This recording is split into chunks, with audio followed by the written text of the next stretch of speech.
اعوذ باللہ من الشیطان الرجیم بسم اللہ الرحمن الرحیم قد سمع اللہ قول التي تجادلك في زوجها وتشتكي إلى الله والله يسمع تحاوركما إن الله سميع بصير۔ سورہ مجادلہ 28واں پارہ جہاں سے شروع ہوتا ہے، یہ سورہ مجادلہ مدنی ہے، اس کی پہلی آیت ہے۔ پہلے اس کا ترجمہ ہم پڑھ لیتے ہیں، سن لیتے ہیں۔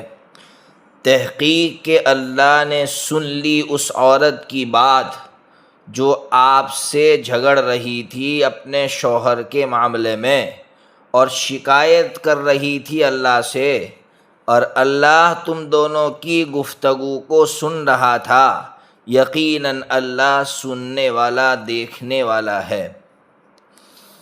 اب اس آیت کریمہ میں اللہ تعالیٰ نے کس واقعے کی طرف اشارہ فرمایا؟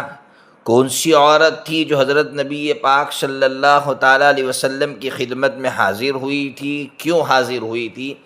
اس کا ایک واقعہ ہے۔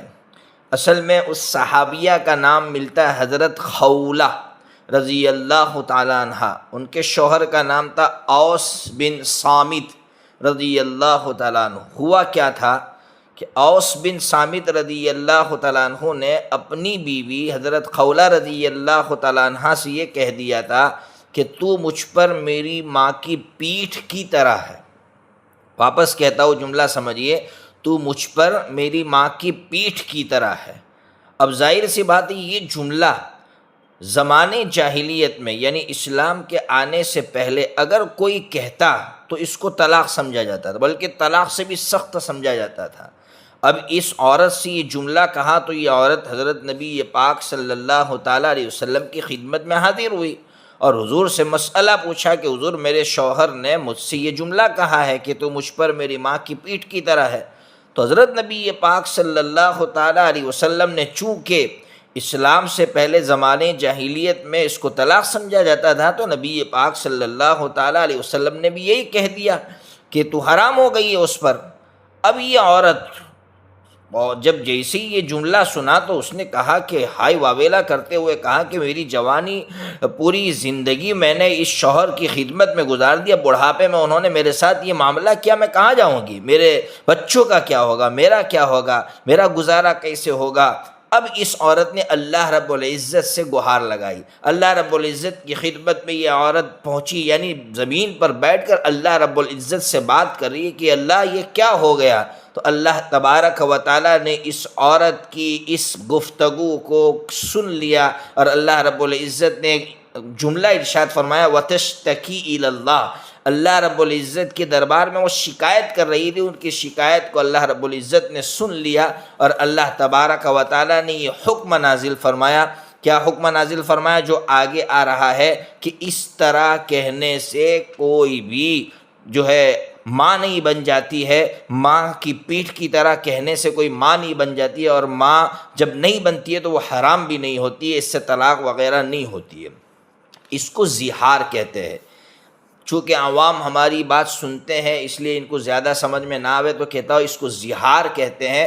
زہار کا مطلب ہوتا ہے عورت کو جو محرمات ہے، جن کے ساتھ نکاح حرام ہے، ان کے کسی ایسے عضو کے ساتھ تشبیہ دے دے جس کی طرف دیکھنا حرام ہے، جیسے ماں کی پیٹھ کی طرف دیکھنا حرام ہے۔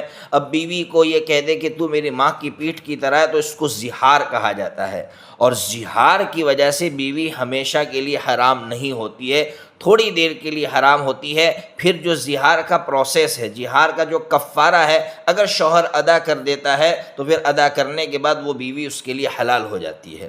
بہرحال تو یہ زہار کا مسئلہ اس عورت کے طفیل، اس صحابیہ کے طفیل پوری امت کو ملا، اور اللہ تعالیٰ نے پوری امت کو یہ بتلا دیا کہ زمانے جاہلیت میں اگر کسی عورت کو اس طرح کہا جاتا اور وہ حرام ہو جاتی، اس طرح اسلام میں نہیں ہے۔ اسلام بہت پاکیزہ اور خوبصورت مذہب ہے۔ دیکھیے اسلام کی خوبصورتی کیسے ہے، میں آپ کو بتاؤں۔ آج زہار کے نام پر پوری دنیا اسلام کو بدنام کر رہی ہے۔ ابھی کچھ سالوں پہلے میرے پاس ایک نوجوان آیا تھا جو کالج میں پڑھتا تھا، اس نے مجھ سے آ کر اس کے آنکھ میں آنسو تھے اور اس نے مجھ سے یہ کہا کہ مفتی صاحب ہماری ٹیچر نے جو ہے سب بچوں کے سامنے اسلام کا مذاق اڑایا۔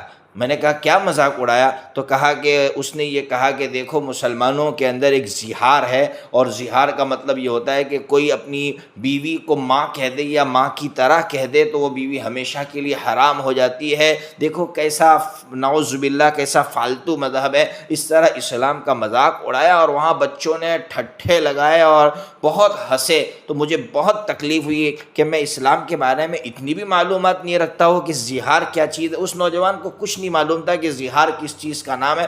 پھر میں نے اس نوجوان سے کہا کہ بھائی یہ جو تمہاری ٹیچر کہہ رہی ہے وہ جھوٹ بول رہی ہے۔ اسلام سے پہلے اگر کوئی اس طرح کہتا تھا تو بیوی حرام ہو جاتی تھی۔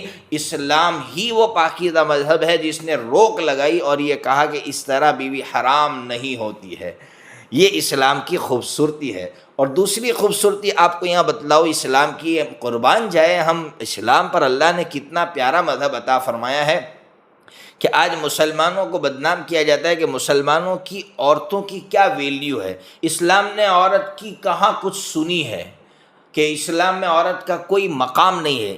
اس آیت سے جو ابھی پہلی آیت آپ کے سامنے پڑھی 28ویں پارے کا پہلا صفحہ ہے، عورت کا مقام سمجھ میں آتا ہے کہ عورت زمین پر بول رہی ہے اور اللہ رب العزت اس کی آواز کو آسمان پر سن رہا ہے اور وہ زمین پر بیٹھ کر اتنا بڑا فیصلہ کروا رہی ہے۔ آپ سوچئے کتنا بڑا مقام ایک عورت کا۔ یہاں عورتیں سڑکوں پر آ کر احتجاجات کرتی ہے، کوئی سننے والا نہیں ہوتا۔ ان کی ذاتوں کے ساتھ کس طرح کا معاملہ کیا جاتا ہے، ریپ کے کیس کتنے سامنے آتے ہیں، اور وہ عورتیں بیچاری راستوں پر بیٹھ کر اپنا احتجاج دنیا کے سامنے لاتی ہے، لیکن کوئی سننے والا نہیں ہوتا۔ اور یہاں ایک عورت صرف اللہ رب العزت کے سامنے آ کر اللہ رب العزت سے کہتی ہے کہ اللہ یہ کیسے ہو سکتا ہے کہ کوئی مجھ کو میری اپنی ماں کی پیٹھ کی طرح کہہ دے تو حرام ہو جائے۔ اللہ رب العزت اس کی بات کو سنتا ہے اور اس سرزمین پر اللہ رب العزت یہ مسئلہ اتارتے ہیں۔ تو یہ اسلام کی دوسری خوبی۔ اور تیسری خوبی کہ شوہر نے جملہ غلط استعمال کیا۔ ظاہر سی بات ہے تم ماں جیسے مقدس رشتے کی توہین کر رہے ہو اور بیوی کے رشتے کی تم توہین کر رہے ہو، تو اب اس کی سزا دے، آپ کو سزا ہوگی۔ سزا کیا ہوگی؟ وہ سزا آگے اللہ تبارک و تعالیٰ قرآن میں بیان فرما رہے ہیں۔ تو اسلام کی 3 خوبیاں آپ کے سامنے رکھی۔ پہلی خوبی میں نے کہا کہ زہار کی وجہ سے بیوی حرام نہیں ہوتی ہے، پہلے ہوتی تھی، اسلام نے اس پر بریک لگا دی اور اسلام نے کہا کہ اس طرح حرام نہیں ہوگی۔ دوسری خوبی بتائی کہ عورت کی اللہ رب العزت نے بات کو کس طرح سنا ہے، اور تیسری بات بتائی کہ شوہر نے غلط جملہ کہا تو اس کی سزا اس کو ملنی چاہیے۔ اس لیے اگلی آیت کا ترجمہ پڑھ لیتے ہیں، مطلب میں نے بتلا دیا ہے۔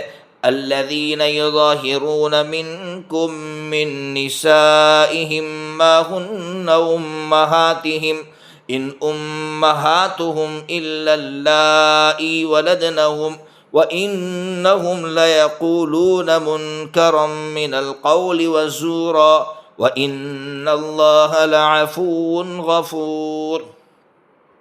وہ لوگ جو تم میں سے اپنی بیویوں سے زہار کرتے ہیں وہ ان کی مائیں نہیں ہو جاتی، ان کی مائیں تو وہ ہے جنہوں نے ان کو جنا ہے۔ یقیناً یہ لوگ ایک ناپسندیدہ بات اور جھوٹی بات کر رہے ہیں، یقیناً اللہ درگزر کرنے والا، معاف کرنے والا ہے۔ دیکھیے اللہ تعالیٰ نے صاف لفظوں میں کہہ دیا کہ صرف زبان سے کسی کو ماں کہنے سے ماں نہیں ہو جاتی۔ اسلام میں رشتوں کی کتنی اہمیت ہے۔ ماں تو وہی ہے جس نے جنا ہے، بس جس نے قربانی دی ہے، جس نے پریشانیاں اٹھائی ہے، بس وہی ماں ہو سکتی ہے۔ زبان سے کسی کو ماں کہہ دو گے، کسی کو بیٹا کہہ دو گے تو وہ بیٹا بننے والا نہیں ہے، ماں بننے والی نہیں ہے۔ اس لیے اللہ نے کہا کہ اس طرح کی جو لوگ باتیں کر رہے ہیں وہ ناپسندیدہ بات اور جھوٹی بات کر رہے ہیں۔ چلو پہلی مرتبہ یہ مسئلہ پیش آیا تھا تو اللہ نے معاف کر دیا، لیکن آئندہ یہ گناہ ہے، اس طرح کا کام مت کرنا۔ اب جو غلط جملہ کہا ہے اس کی سزا کیا ہوگی وہ آگے اللہ رب العزت نے بیان فرمائیے۔ اللہ تبارک و تعالی اسلام پر ہمیں فخر نصیب فرمائے۔